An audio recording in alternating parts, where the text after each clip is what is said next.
The barn was very large. It was very old. It's made of hay and it's made of manure. It's made of the perspiration of tired horses and the wonderful sweetness of brashing cows. It even had a sort of peaceful smell, as that nothing bad could happen ever again in the world. It's made of a grain and of the harness dressing out of axe grease and of rhubarb oats and of new rope. And whenever the cat was giving a fish head to eat, the barn would smell of fish. But mostly it's made of hay, for there was always hay in the great loft up overhead, and there was always hay being pitched down to the cows and horses and the sheep. The barn was pleasantly warm in the winter, when the animals spent most of their time indoors, and it was pleasantly cool in the summer, when the big doors stood wide open to the breeze.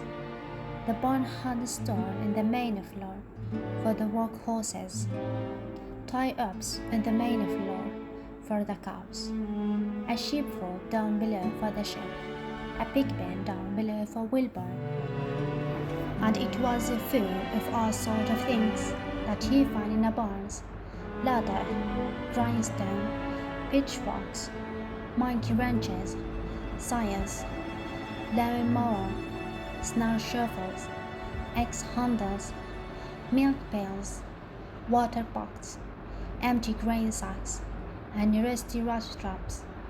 It was the kind of barn that swallows like to build their nests in. It was the kind of barn that children like to play in, and the whole thing was owned by Van's uncle, Miss Homer Elzagriman. Wilbur's new home was in the lower part of the barn, directly underneath the cows. Mr. Zagreman knew that a manure pen is a good place to keep a young pig. Pigs need warmth, and it was warm and comfortable down there in the barn cellar on the south side. Fan came almost every day to visit him. She found an old milking stool that she had been discarded, and she placed the stool in the sheepfold next to Wilbur's pen.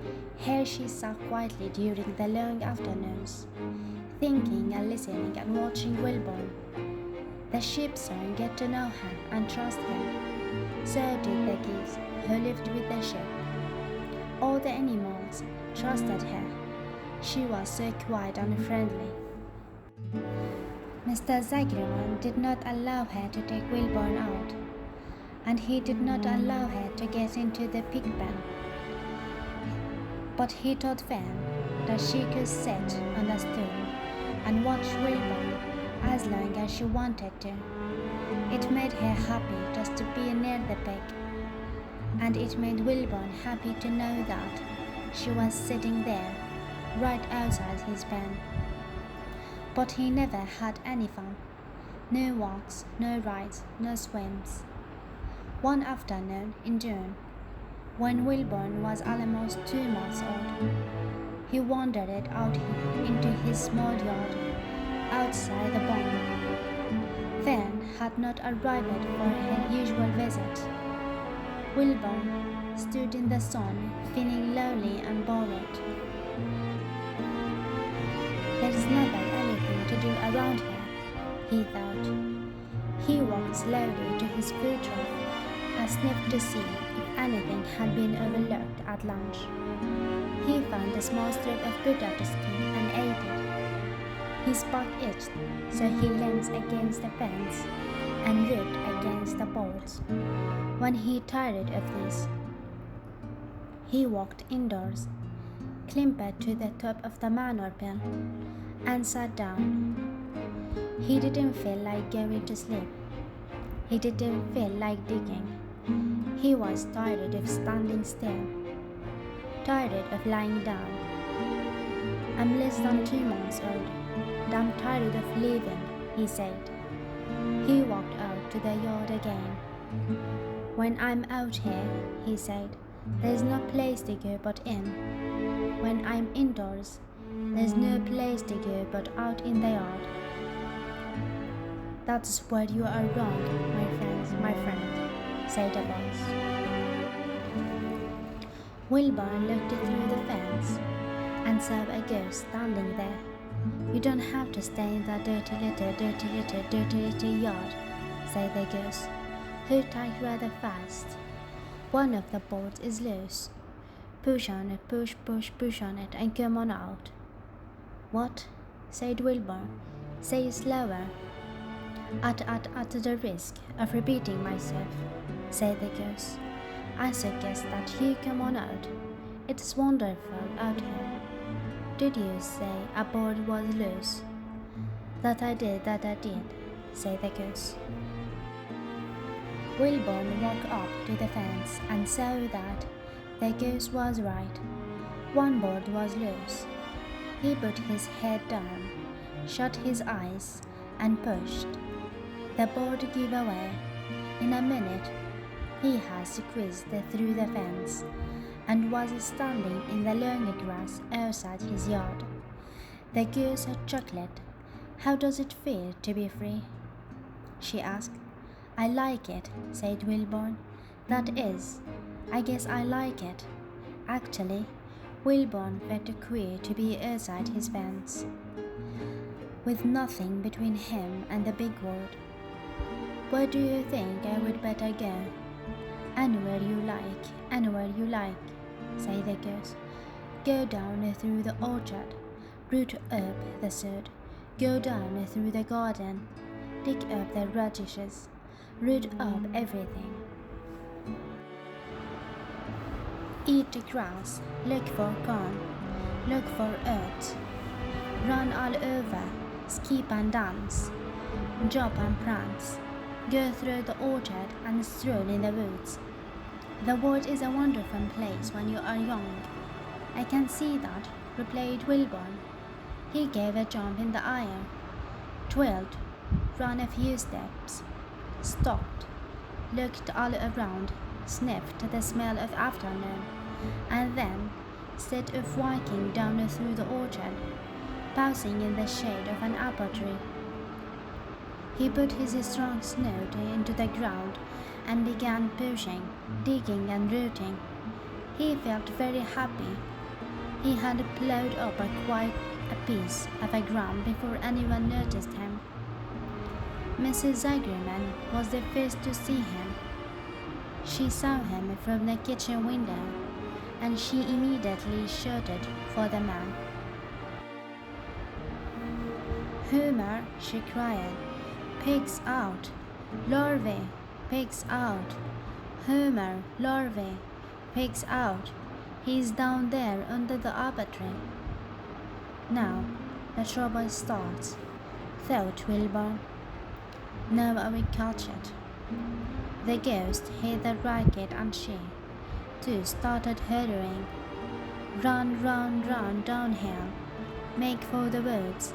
The woods, she shouted to Wilburn. They will never, never, never catch you in the woods. The cocker spaniel heard the commotion, and he ran out from the barn to join the chase. Mr. Zagreman heard, and he came out of the machine shed, where he was mending a toy. Lurvy, the hired man, heard the noise and came up from the asparagus patch, where he was pulling weeds.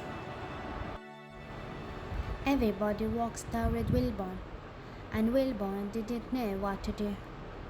The woods seemed a long way off, and anyway, he had never been down there in the woods, and wasn't sure he would like it. Get around behind him, Lorvy, said Mr. Zagreman, and drive him towards the barn, and take it easy. Don't rush him. I will go and get a bucket of slugs. The news of Wilburn escape spread rapidly among the animals in the place.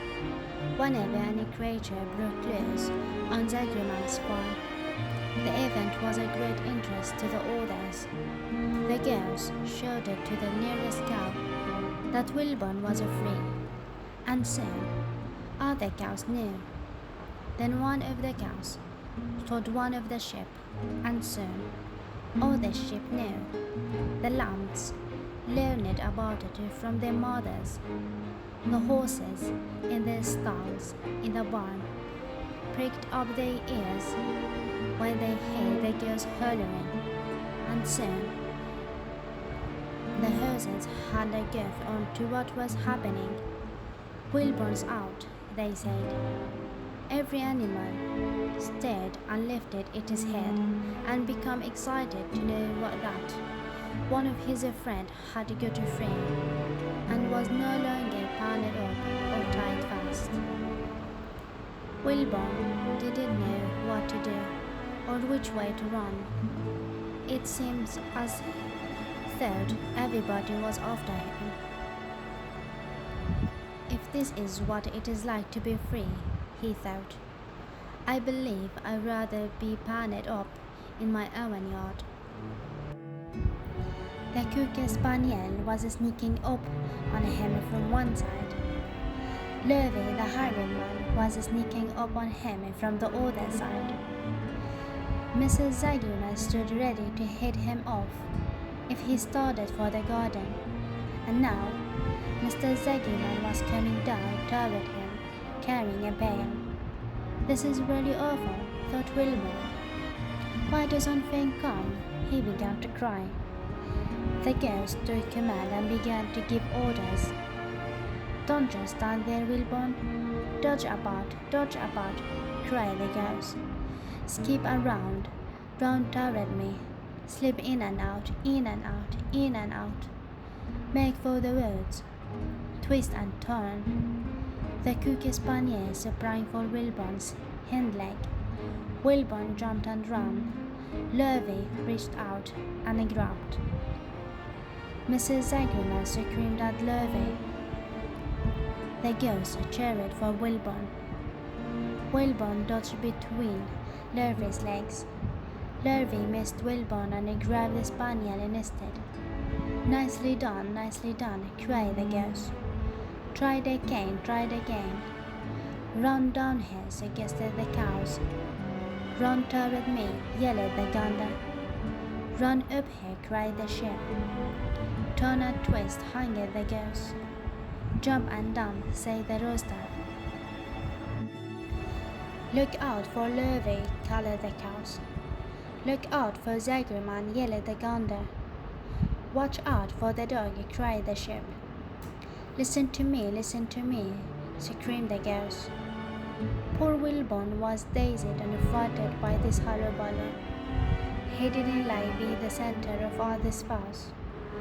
He tried to follow the instructions his friends were giving him, but he couldn't run downhill and uphill at the same time, and he couldn't turn and twist when he was jumping and dancing, and he was crying so hard.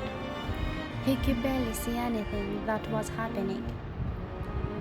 After all, Wilbon was a very young pig, not much more than a baby. Really, he wished Finn were there to take him in her arms and comfort him. When he looked up and saw Mr. Zagerman standing quite close to him, holding a pail of warm soup, he felt relief. He lifted his nose and sniffed. The smell was delicious. Warm milk, potato skin, wheat middling, Kellogg's cornflakes, and pulverware left from Zagerman's breakfast. Come, pig, said Mr. Zagerman, tapping the pail. Come, pig. Wilbon took a step toward the pail. No, said the girls.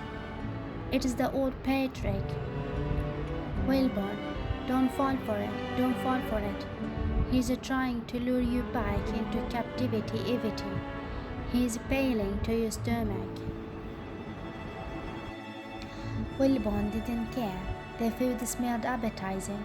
He took another step toward the pail. Pig, said Mr. Zagerman in a kind voice.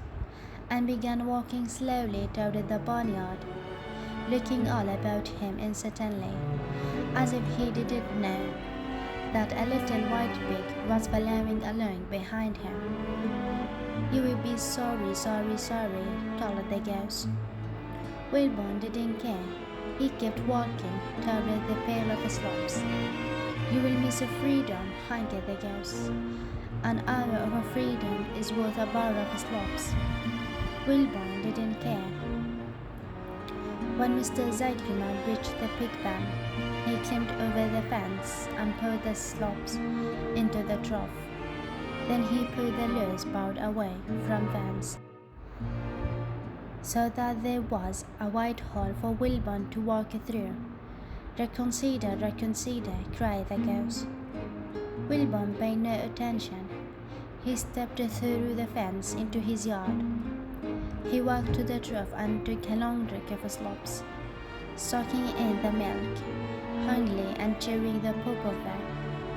It was good to be home again. While Wilbon ate, Lurvin fetched a hammer and some 8-penny nails, and nailed the board in place. Then he and Mr. Zeiglerman leaned lazily on the fence, and Mr. Zeiglerman scratched Wilbon's back with a stick. "He's a quiet pig," said Lurvin.